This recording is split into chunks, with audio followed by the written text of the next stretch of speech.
يا صباح الخير. طبعا نحن جينا يوم السبت، وقت كنا مسافرين وراجعين على طيران اير استانا.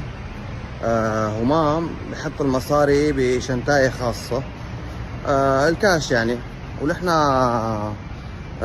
بالطيارة طبعا حطينا الشنطاية فوق المكان اللي هو الاوفر هيد ستورج. كنا حاطين جوات شنطة. وفي شنطاية المصاري هي جوات الشنطاية الباك باك اللي على الظهر.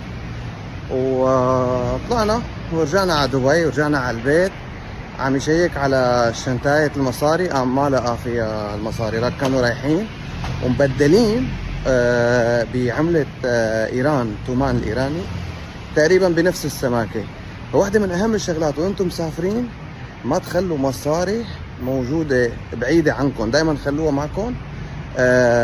مع انه احنا هذا الشيء كان دائما عادي، يعني نخليها لانه الشنطاية فوق راسنا، يعني بالاوفر هيد ستورج.